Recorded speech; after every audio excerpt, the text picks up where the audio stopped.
turn things over to Jean to talk about the National School Lunch and Breakfast programs, the new nutrition standards for school meals, and what they mean for your child's lunch tray. Jean?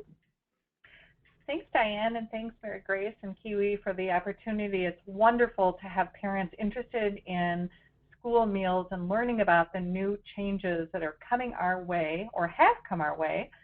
St. Paul Public Schools, we began school on Tuesday, so we've got a few days under our belt. Just a little bit about our program. St. Paul Public Schools has a cook-chill central kitchen. That means what we're able to do is make a lot of our items from scratch. We make wraps, we make sandwiches. We have a big giant kettle in our kitchen that we named Wally, and Wally has a capacity of cooking 350 gallons worth of scratch cooked sauces, soups, lasagna sauce, pasta, and all of those great things that you might think of cooking in a stovetop kettle. We also have a huge, lovely bakery that allows us to make a lot of items from scratch that give us the opportunity to avoid preservatives and other things. So we make whole grain muffins. Our pizza crust is made from scratch with whole grain flour. French bread is kind of a daily staple in our kitchen. We make crisps and cookies, albeit limited these days. We also are able to really control the sodium levels because of that scratch cooking ability that we have. So we've been able to get our sodium levels down to the new requirement of the 2014 goal of less than, I believe it is 1280 something. So we're really feeling good about the progress that we've made. On the right-hand side of the slide, you see just a little picture of our choice bar, some of the things that we make from scratch and what's offered in our schools. Nationally, if you think about 39,000 students in St. Paul schools being served every day, that's nothing. If you think about in the nation, we have 31 million plus children being served every day. And so many schools participate in the National School Lunch Program. This is really an opportunity for us to, across the country, have a positive impact on the health of the kids in this country. What you're going to see throughout the slide presentation are some great photos that are representative of the meals that are being served across this country. This picture happens to be from a district in Florida, and you can just see the great food that's being offered. Fresh baked chicken with a barbecue sauce and green beans and oranges and a homemade dinner roll. We've really found that our breakfast program has just grown, and I think across the country that is definitely true. Breakfast used to not be such a huge part of our program, but it has. We're finding that, and parents are finding, and families are finding that breakfast is just so important to success, not just for health of a student or an adult, but it also makes a big difference when it comes to student achievement in the classroom. So our programs have really grown, and in St. Paul we have what we call a breakfast to go program. And that means the students come through and choose what they'd like to have for breakfast. They take those items like our homemade muffins and fresh fruit and juice and milk and put those into a bag, and then they head off to class where they have an opportunity during those little homeroom time to sit and eat with their classmates. Our breakfast participation in St. Paul has grown to 64%. Our lunch participation is higher, but not significantly. So you can see that really it is something that's changing. This is a really great example of what's being served in many schools. We found that yogurt and granola and fresh fruit are just really, really popular with kids. Well, kind of the boring stuff about the school meals program is that we're required, of course, to meet nutritional standards, and that part's fine. And of course, we're required to provide free or reduced price meals to all students that are eligible, and that means a lot of processing of applications and reading guidelines and making sure that we're doing everything we can, because federal government, all of us, the taxpayers, are expecting that those meals are what they should be. So in return for doing those things, we do in fact get reimbursed for every meal that we serve, but the general rule of thumb is about $2.80 for a student that's eligible for free meals. Now if you think about that, that's not a lot of money to produce a lunch. And not only that, we have to, out of that almost $3. We have to pay for labor, all the paper supplies. And labor for us includes benefits and worker compensation and all of those things. And of course, we pay for our own utilities, we pay for our own equipment, and that leaves just about $1 for food. Now, that really means we have to be smart buyers. I wanted to give you a little bit of an example of what we do in St. Paul in terms of our budget and how we manage it. When you really look at this, you know, $25 million is nothing to sneeze about, and clearly we have to operate this like a business. And the reason we need to operate it like a business is so that we do have the money for the food and milk category, which is, you know, really the crux of our program, which is delivering healthy meals to kids. So we operate like a business, managing our resources and our expenses to the best of our ability. So you can see here that salaries are the biggest factor in our program. Food and milk comes in second, and all the others. Others can even include such things as trash removal and the like. So that can be a big chunk of change.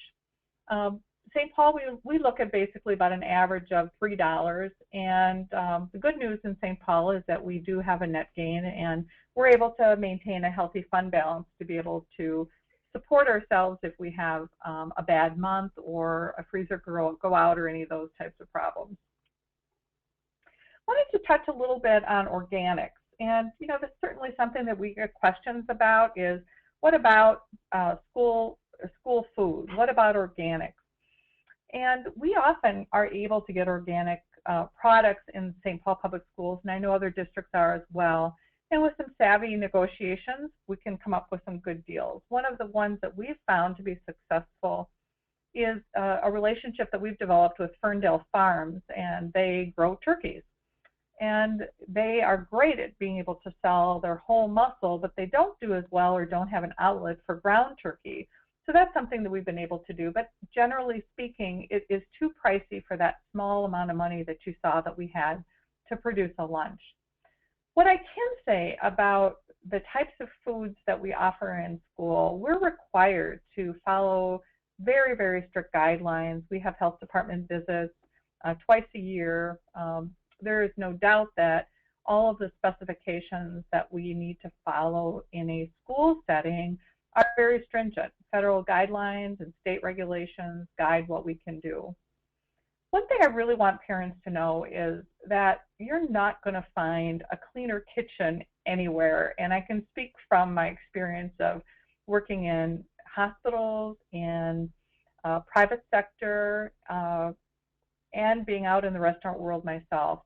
Schools' kitchens are as clean as any hospital kitchen I've ever been in. We are really, really fussy about food safety, and we need to be, because our children count on us to be able to produce the healthiest foods. So what you'll find when we're talking about produce is that we follow really strict guidelines and make sure that things are what they need to be.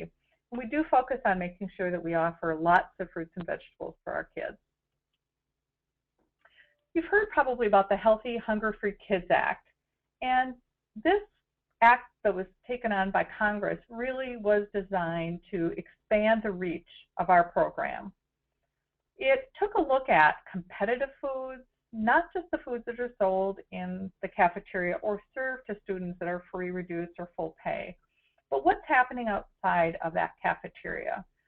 What's going on in vending machines in a school district? What about what's served on a la carte lines and snack bars? Those are all things that we need to be considering, and this law really gives the opportunity for schools to make sure that food that kids are exposed to is the best possible food. So for the first time in so many years, we've updated school meal nutrition patterns, and that's a great thing, and that's what you're hearing about in the news about the new meals. So getting broad into the guidelines, these were all made effective this July. It really takes a look at broadening the requirement for produce. So we're really paying attention to all the various kinds of produce that we offer, and making sure that over a week's time that it's meeting those requirements. Clearly needing more whole grains in all of our diets, making sure that we no longer have whole milk. It must be fat-free or 1%. And for the first time, there are age-appropriate limits on calories, portions, sodium. No trans fat is allowed in our program, and of course, limits on saturated fat. Those are big changes for us because there used to be minimums, and we certainly could offer more grains, more calories, and not necessarily have a top. So, as I said, students must be offered servings of both fruits and vegetables. Serving sizes are now bigger, and when the student comes through the line, we have to make sure that they have at least one serving on their tray.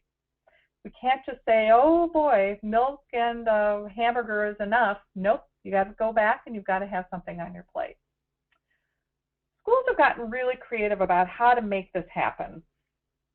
I would say that many schools are taking a look at having a variety of fruits and vegetables out for kids to pick from. The best way to get kids to eat fruits and vegetables is by offering them choice. We found that we have kind of what we call an all-you-care-to-eat choice bar. And that gives the kids an opportunity to take a couple of this and a couple of that. We had sweet potato sticks on the choice bar this week, and we have romaine lettuce, excuse me, carrots, tomatoes, and they can just pick and choose what they want. As long as it meets that required serving, they're good to go. So those are some of the strategies that you're seeing. If schools are pre-packaging or if they're pre-dishing, again, that idea of variety is making a big difference and making it easier for schools to meet that requirement. So again, I talked a little bit about that choice bar and the choices that we need to offer. Here's a beautiful example of a district in California that's got beautiful strawberries. You can see that they've got pea pods, they've got a mixed salad, kiwi, and pears I see at the end. That's how you get kids to choose. And that's the kind of things that many parents are doing too, exposing their kids to lots and lots of fruits and vegetables. We are also looking at offering more legumes. So you'll see that districts are offering hummus, black bean salad. We've introduced a garbanzo bean salad. We have a pinto bean salad. We oftentimes are offering vegetarian options so that kids can choose beans instead of meat on their trays. So very creative approaches are being taken to get kids to get that variety that they need.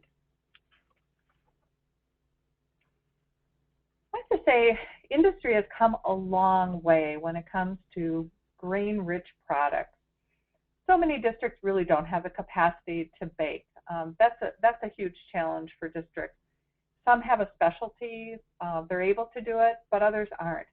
So what we're seeing are vendors providing, manufacturers providing something that may look like a bun the kids are familiar with, but in fact has become whole grain.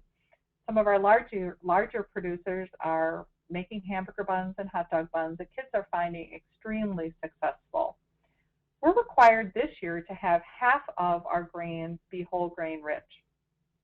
But by July of 2014, we'll be at 100%.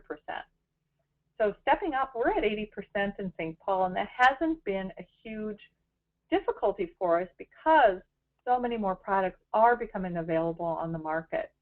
You see, even in the grocery store when you go through, you're seeing whole grain pasta, and the quality has increased substantially. I remember back in the day going to the grocery store and trying some of these products, and they would just turn to mush or be just really unacceptable products.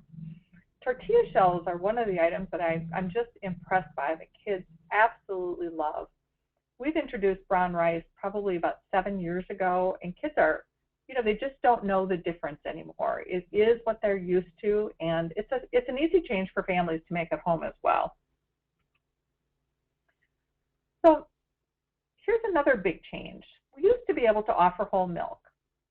Well, in today's world, that just isn't really what we ought to be doing, and it's nice to know that now with the new regulations that really we're only required to offer fat-free or skim milk. If a district is offering chocolate milk or a flavored milk, we're finding that those milk choices are not only fat-free right now, but they've also been reducing the added sugar. I know a couple of years ago we went to our dairy, and we do offer chocolate milk at lunch. and they were able to reduce the sugar content from 28 grams to 22.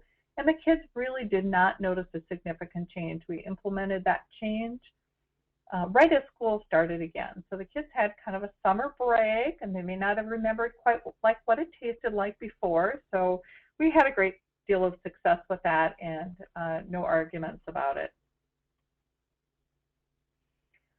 I think sodium is going to be one of our biggest challenges. Maintaining flavor when you take away sodium is very challenging.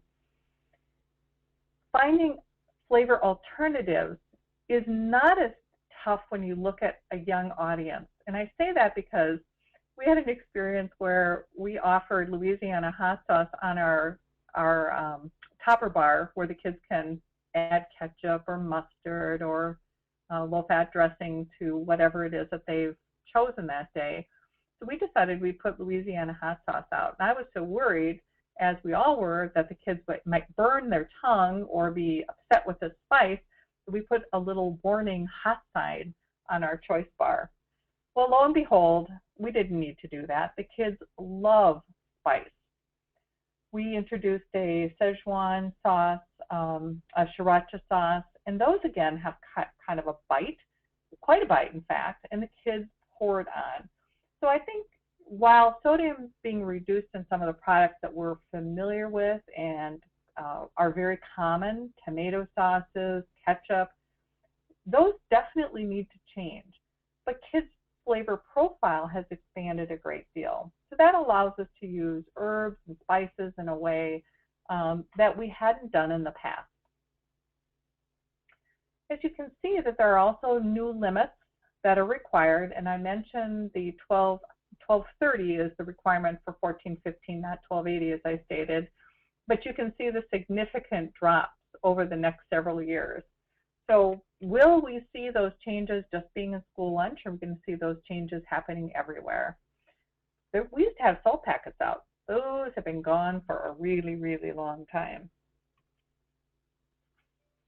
So as I mentioned, the calorie limits have changed as well, or the requirements. We used to have a minimum number of calories that we had to offer, but now we have a range. So for example, grades 9 through 12, last year we had to have a minimum of 825 calories. Well, you can see that that's a significant change. There might have been a menu that exceeded 1,000 calories. Well, now with that range, we aren't just paying attention to the number of components that are on a tray, but also what the calories are within those components. Saturated fat has been something that's been on the radar for a very, very long time in school meals programs. We've been required to be at 30% calories from fat or less, and less than 10% saturated fat for some time. That requirement still exists for us to be paying attention to for saturated fats. There's been a lot of discussion about trans fats over the years, and I'm really pleased to say that that has been a dramatic improvement. Those items that are produced by manufacturers have really, they've stepped up and really removed trans fats from the products that we serve.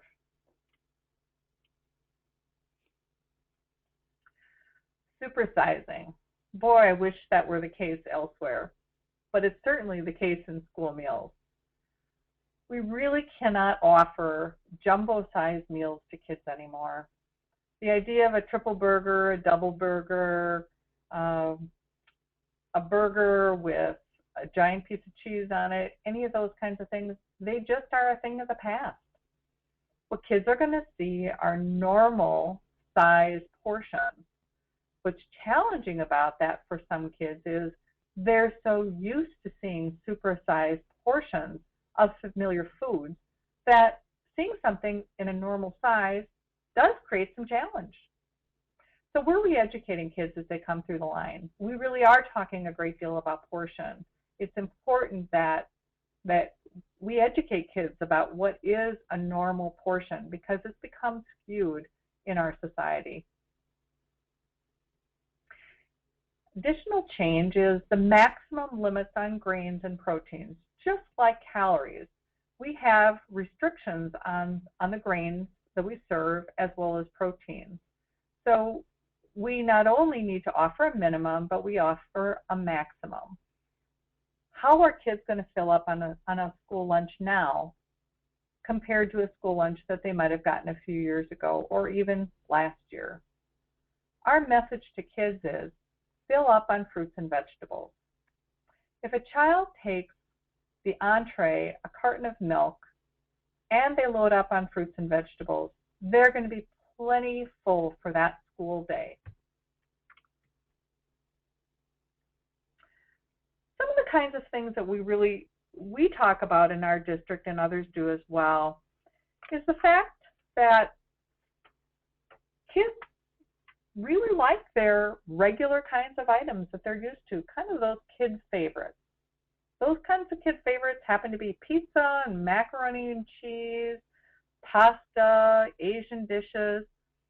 They aren't the same product that kids are getting elsewhere.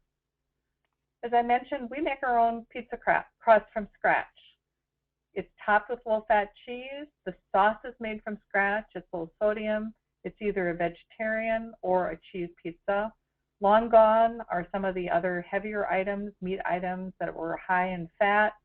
They just don't exist on our pizza anymore. Macaroni and cheese is still a great choice for kids if it's made in a different fashion. So when you're looking at a menu and you see mac and cheese, don't assume that that's the mac and cheese that you think it is, because it's very well going to be made with whole grain pasta and low-fat cheese. Some of the ways that school districts are getting creative is by kind of grinding up and pureeing vegetables that the kids might not even notice that are there. Some kids just don't like chunks of things. So you can grind up carrots and celery and red peppers and put them into pasta sauces and other dishes just to get those veggies up and to add flavor, and I guess in some ways sneak in more veggies to our kids. You're hearing a lot lately about kids and the diversity of menus, the diversity of our student population. There's no doubt that in St. Paul, what the typical student population looked like 20 years ago is not the case now. In St. Paul, we have over 70 dialects and languages spoken. And St. Paul is in Minnesota, and you think that we have all the Prairie Home Companion people here, but that's not true. So here are some examples of what's being served in some other districts. In St. Paul, a few of our favorites, we have a large Somali population, and we serve a chicken sukkar recipe, which was developed by some Somali parents in our district. We offer a Hmong beef fried rice dish that was created by Hmong parents in our district, and it's really like a hot dish. I want to call it a hot dish every time I see it because it's just so familiar to me in my Minnesota hot dish background.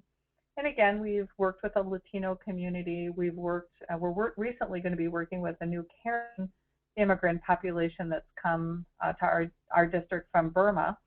And so again, that makes it fun, it makes it interesting for kids, and it's a great way to get veggies and fruits into our student diets. Well, this is just this idea of school districts buying local produce and local items is just refreshing and fun. And we've just seen so much excitement. In the state of Minnesota, we've had just a really strong effort. We've got over 135 districts that are involved in Farm to School in our state alone. And as you know, Minnesota does not have a long growing season. We're lucky to get through a little bit of November with anything fresh. And after that, we have to count on dried beans and squashes and whatnot to carry us through a little bit. 60% of our districts across the country are actually purchasing local or locally raised items. Schools are also purchasing local foods through co-ops and produce distributors in all different kinds of ways. I know of districts that have their local farmer bring the truck to their back door and drop today's corn. They have students shuck that corn. Other districts like ours, we're not quite as able to do that. We may have to have our local farmer work with a local company to actually get that corn cleaned and brought to us to be served. Here are some of the things that St. Paul's been able to do when it comes to local produce. And the column of veggies has expanded. Our first item that we began with probably 15 years ago were apples from a local orchard. And that was just a great way to start a farm-to-school program for us. Talk about a win-win for the apple grower. They like to sell, or people like to take the big apples. Well, in schools, kids really like the smaller apple. So it was a win-win for our purveyor of apples to be able to sell those to us. We've expanded to having about 6 different farmers that we actually work with. On the right-hand side, this is a Hmong farmer, Farmer Vince, who's been working with us to provide things like cilantro and other vegetables, onions, and cabbage. We've expanded somewhat into the meat category. Ground bison, I think, was one of our favorite items that we've served. Bison are fairly common in Minnesota on farms or ranches, and we partnered with this particular bison rancher, and we partnered with our American Indian community to develop a wild rice buffalo casserole. Now that is Garrison Keeler, down home Minnesota. It was really well accepted. Wild rice was extremely expensive, so we had to put in wild rice and blend it with brown rice, but ultimately we ended up with a terrific product and something for the kids and the families to get excited about. I mentioned our ground turkey from Ferndale Farms, and that's been great. We ventured a couple of years ago into getting fresh chicken. And again, that was a win-win for our the local company, Golden Plump. Golden Plump is selling out of chicken wings, chicken breasts, but those good old legs just don't go so well. So that's a win-win for them. We made sure that we offer chicken drumsticks every other week so that matches with the supply and demand of the drumsticks. They come in, we roast them, we sauce them with a variety of different sauces, and the kids love it. Some other local things we've worked on, there's a local company that makes our tortillas for us, a local company that does tortilla, and we've got flaxseed from one of our local growers. And that flaxseed comes ground, and we've been putting it into some of our muffins and cookies. There's no doubt in my mind that school food service people are the greatest, most caring individuals you could ever meet. And they want kids to eat this healthy food. We're on a mission to make sure the kids are eating well. Some of the ways that those districts are making sure the kids like the food is to get them to try it. Some of the foods that we offered, the first time we offered jicama, the kids thought we had offered them raw French fries. They aren't familiar with some of these products. So without doing some taste testing, it's impossible for us to expect the kids are going to be that adventuresome. We can use a product or a process in St. Paul schools called Healthy Hits. And when we look at new items or we look at new recipes, we ask ourselves, is this going to be healthy for our kids? And secondly, is it going to be a hit with kids? We go through those 2 stages, and then we look at the nutritional to say, is this a product that's nutritionally sound? Then we ask, can we afford this one? And then we ask the question, are the kids going to eat that? We're not going to do that unless we've actually had the kids taste test that product. So we start with small batches, medium-sized batches, large batches. And after that, after it's been menued throughout the district, we have a 3 strikes you're out process. Sometimes we have a little bit of wiggle room, but usually within 3 times we know whether or not we've got it made or not. Lots of districts are doing creative things to get kids to taste foods. There are some districts, I know Hopkins, Minnesota, what they do is they have volunteers that come and bring those samples out to kids. They really are encouraging kids to taste new items. Some districts use students to pass out things. we sometimes offer that item the day before it's going to be menued so the kids can taste it with the regular entree that they've chosen and then know if they're going to take it the next day. Oh, I sure wish that we had a longer growing season in Minnesota. We do have a few garden programs, but boy, if you look at some of these, Texas, Oregon, Missouri, we've got some kids that are doing some great stuff with farm to school. We've got a few gardens, and how we use those gardens is when there is produce that we can use, we bring that into the cafeteria and work with the kids to make sure that there's an opportunity for the rest of the students to taste that during lunch. This slide really tells you a little bit more about how to learn what's happening in the rest of the country. And it's through our great website called tradetalk.org. Is this a good time for questions? Yeah, I think so. Are you about finished up with your presentation, Jean? Yeah, I'm seeing if Diane, do you have anything new to add, or would you like to? Well, I think you've covered it well. I think talking about Take Your Parents to Lunch Day would be a great thing. A wonderful way for parents to get involved is to visit myhealthyschool.com/lunchday. School Nutrition Association is proud to be working with Kiwi to promote their Take Your Parents to Lunch Day, which is a great opportunity for parents to come into the cafeteria, their local school cafeteria, and see what's being served, talk with their cafeteria professionals, and just join their students for lunch. Great. Well, Jean and Diane, thanks both so much for sharing such an interesting and informative presentation. We're getting some questions from our attendees already, so at this point we'll move into the Q&A portion of the webinar. If you do have a question for Jean or Diane and haven't typed it in already, please go ahead and get started doing that now.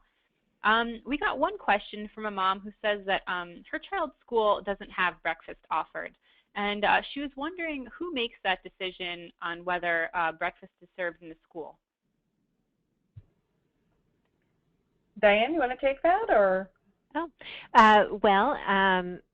and actually, Jean, you may have insight on this as well. I imagine it's in many cases just a look at the number of kids interested in participating, the participation in the lunch program, whether the principal is excited about starting a breakfast program there, and the buses arrive with plenty of time for students to be able to either go to the cafeteria or do a type of grab-and-go program like the one at St. Paul Schools. Jean, do you have other thoughts?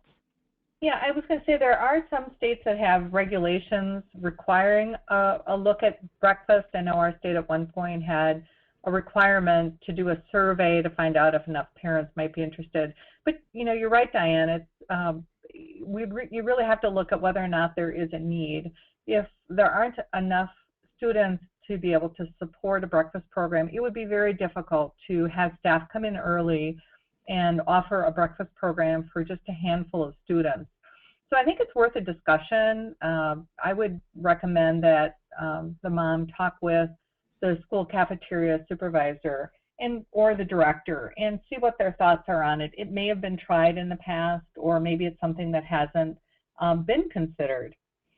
I wanted to just, on that note, talk a little bit about, how do you approach the cafeteria or the principal or the director? And I really have found that we love to hear from parents. The way that works best is coming with kind of the assume the best, which is always a good thing, and find some things that are great that you appreciate about the program, and then ask questions about what you may be thinking. Is this possible, or what do you think? Because we really are there to serve kids, and we know that parents are our customers. Great. We have another mom asking about kids who sometimes share food during lunch. You had mentioned a lot about the importance of portion control and how you're making an effort to introduce kids to really normal-sized portions. do you do anything to handle when kids start sharing food and maybe the portion control thing maybe starts to get a little out of control?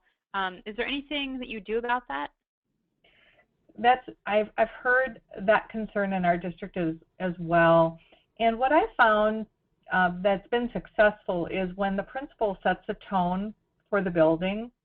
And that's, I think, a great direction to go. We have some schools where the principal said, you know, I'm sorry, but you can't bring in soda. We don't want you bringing in McDonald's for your child because it's not, you know, fair to other kids. So I think that idea of having cafeteria rules that make some sense about not sharing food certainly can be a way to avoid passing any kind of, you know, foodborne, excuse me, not foodborne, but, you know, if someone has a cold, that kind of thing between students. So I would say start with the principal and just ask what their philosophy is about sharing food, and they may be very, very open to establishing a cafeteria rule that says, you know, besides pick up after yourself, that kind of thing, please don't share food. Okay. What about with the new rules for school lunch? Do they apply to school party foods that parents sometimes bring in for birthday parties or holiday celebrations? Every school district has to have a wellness policy in place.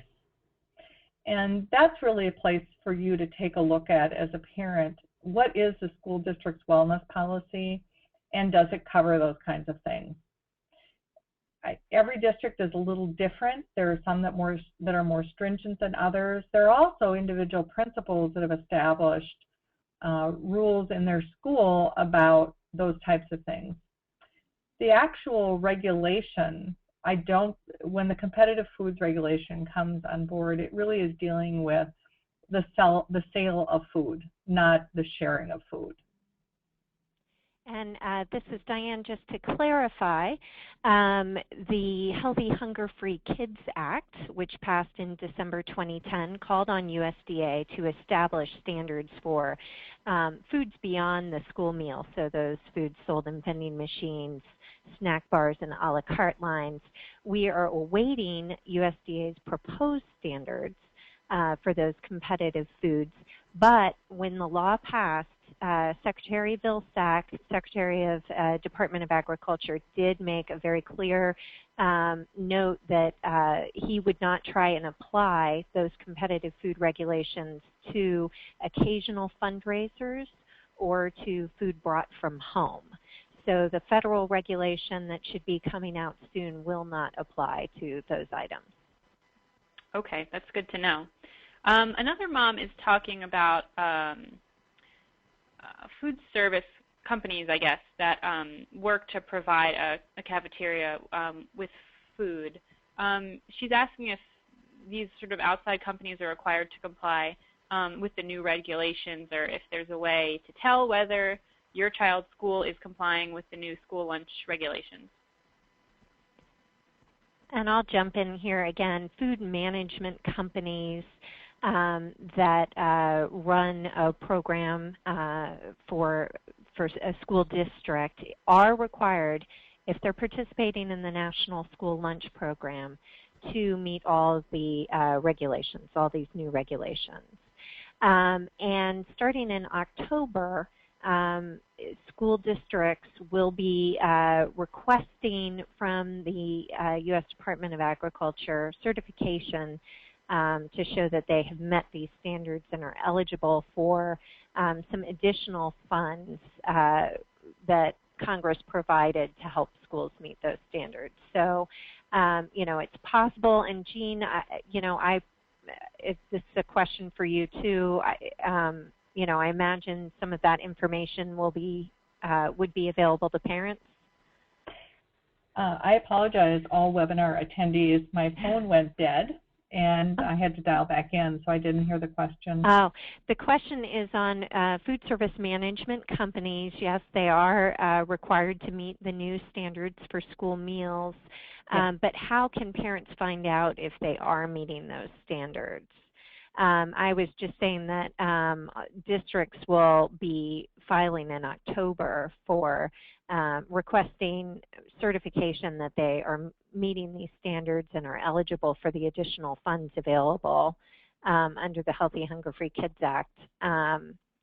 And, you know, I'm not certain if the states will make that information available or not. Are you aware, Jean? No, it's a great question.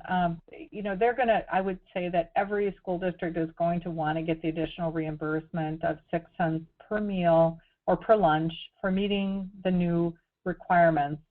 And I would believe that that would be public information. However, again, I really would encourage you to talk to the food service director of the program and talk with them about their menus and what they're doing to meet the dietary guidelines as the new standards. And start with there first. Again, assume that they're going to want to get there and find out how they're getting there.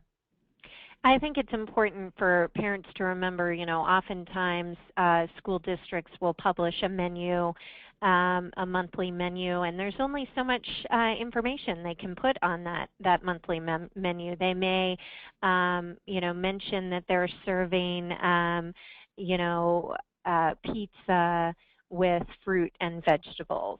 And that might be all the information that you have there, but they're not adding that additional information that the pizza is made with a whole grain crust and low-fat cheese and reduced sodium sauce.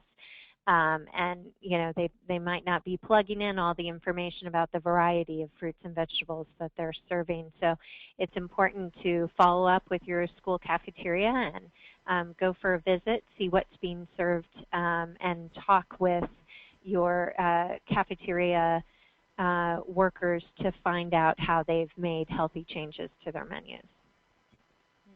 Absolutely. A couple of our parents were asking about the Farm to School program. They were wondering what they could do to help get more food from local farms served at their child's schools. You know, I think back on when we really made kind of a giant leap to getting more farm to school products on our menu, and it really did. It took a lot of work on our part through some agencies within our state to make that happen. We got a lot of help from our state. We had kind of some folks out there that really knew what they were doing. They understood the farm world, and we did not. So it took a little bit of, it took time to get those partnerships established. I really feel like the first thing that a school district should start with is the easiest thing that they have and a frequent crop or an available ready crop in their state. So if you are peach country or you're apple country or you're, you know, grapes or whatever it might be, that's a great place to start because it will get kind of past that hurdle of understanding how to make it happen. Smaller districts are going to probably tackle things differently. If they happen to be in farmland, urban settings, they're going to have a different strategy. There are lots of organizations out there, National Farm to School, that have resources. SNA has resources online. Again, start with the food service director and have a conversation to say, how can I help? And, you know, we can use help, and we may not be out there looking for partners as much as we wish we had time for. So if partners come to us, that's a great opportunity for us to go, oh my gosh, I never thought about that, or you could help me with that. So partnerships are very, very important, and we welcome hearing from people with ideas. Great. Could you talk a little bit about the issue of food allergies? Is there anything that the SNA is doing to meet the growing needs of kids with food allergies? Well, School Nutrition Association is a professional organization for school food service professionals, all the way from the cashier to people like Jean who are running a busy operation at the district level. And we provide a variety of resources, education, and training opportunities. We have conferences throughout the year and have many education sessions, webinars, and other resources that we share with school food service professionals to help them devise strategies to respond to food allergy concerns. And I think when you, and I'll ask Jean her opinion on this as well, but a school's certainly the district program will have food allergy policies in place, but there are also ways that individual schools can respond. You know, some schools will decide, you know, for instance, to be a peanut-free school and to establish that policy at the individual school level. So you can definitely talk with your school food service department as well as your principal about devising a better strategy for responding to food allergies. In St. Paul, we utilize the nursing staff really to help us, and they're the ones that can have an IEP on a student individual educational plan.